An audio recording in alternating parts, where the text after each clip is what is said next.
I came over to my buddy's house to change his life by installing a new bidet from BioBidet, and unfortunately, when I got here, I realized there was no power anywhere in the bathroom. So in this video, I'm going to show you how I go about installing a GFCI retrofit style in this water closet so that I can install the new Discovery DLS bidet toilet seat by BioBidet by Bemis. So the first part of this installation is all about installing a GFCI. Now, if you don't need this and you have power readily available, you just want to see the features of the bidet, check out my next video, which dives into the install and the features of the bidet. But it might be good for a refresher in case you've never installed something like this. Now, in a retrofit situation, you're not likely going to run a new wire and new circuit all the way back to the panel. It's pretty difficult to do in a lot of homes. So the first thing you need to do is find power that you can tap into. And in this case, I have two options. Inside the water closet, there's a couple light switches. I can run a wire down and across and put the plug back there, or it backs up to a closet and there's a light switch on the wall here. I think it'll be a lot cleaner if I try to come through the closet side instead of down and across the bathroom. So I'll go right out this back wall right here.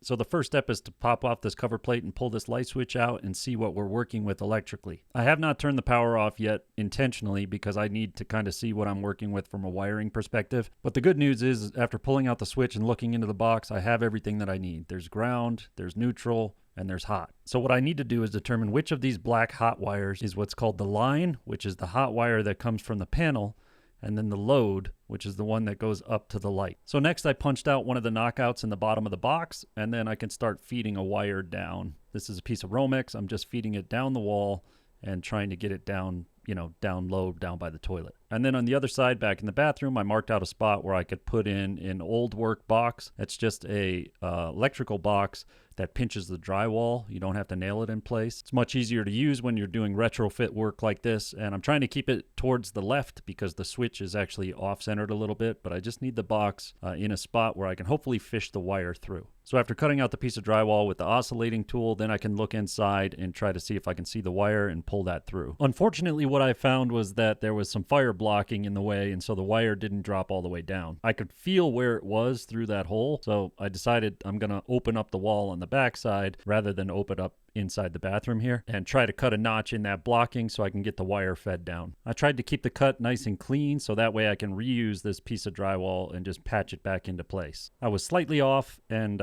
just below where the blocking was, but I used my oscillating tool and was able to cut into it, and I made the hole just a little bit bigger, and that way it was easier for me to fish the wire down. And then back on the bathroom side, I fed that wire through the box and got the box installed into the wall. I only needed about 6 inches of wire sticking out of the box, so I pushed back any excess, and then I could start installing the GFCI itself. A GFCI stands for Ground Fault Circuit Interrupter. A GFCI works by monitoring the current that's coming in and going out of the receptacle, and if it detects an anomaly of as little as 5 milliamps, it will trip and shut off to prevent an electrical issue. And you can always identify a GFCI by the test reset buttons on the front. And as you look at it, you'll see 3 exposed screws. There's a black or maybe a brass color, there's a silver one, and then there's a green one. The black is the hot line in, the silver is a neutral, and the green is the ground. Now, most of the time, they come packaged with a piece of tape over a couple other screws. These are what are called the load terminals, and a load terminal is basically anything that occurs after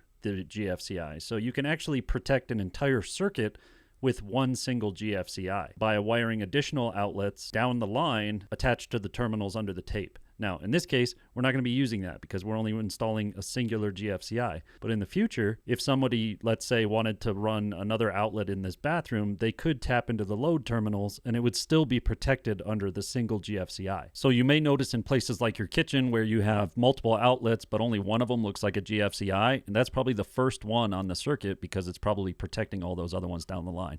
It doesn't work backwards. You can't have a GFCI at the end. So I just stripped back the sheathing on the wires, peeled the ends of the wires back, and then I attached the black to the brass, or the black to black, the white to the neutral, and the green to the bare copper wire. This is a little difficult to see. I couldn't really get a good angle on it just based on where the outlet was and the toilet in the way. But hopefully that explanation simplified things for you a little bit. So now we're going to pop back to the other side and we're going to turn the power off at the breaker. And then from there I can disassemble the wires on the side of the switch. Now this is technically a three-way switch, but I'm not really going to get into that just to make things more complicated than they need to be. The thing to remember is that we identified what was the line and the load earlier, and I'll show you another way you can do that right now. By now, some hero in the comments has said that those pens are dangerous and that they, don't always work correctly. So I'm going to show you how you can use a voltmeter to check instead. So what we want to do is turn this to AC volts, and there's two different volt markers on here. The V with the straight line is direct current. The V with the squiggly line is alternating current.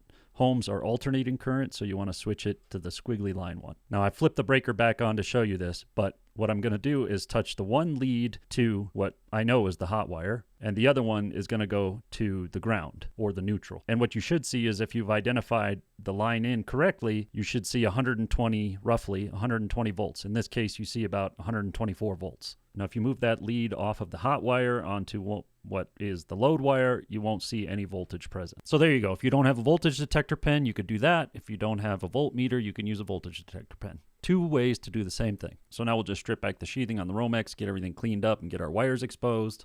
And just like the other end that we had connected to the GFCI, we've got black, white, and copper. And in the back here, we've got some wire nuts and a bunch of wires connected. We've got some white ones in a wire nut, and then we've got the copper one in another one. So we're going to pull out the white and the copper wire nuts in the back. The white is the neutral.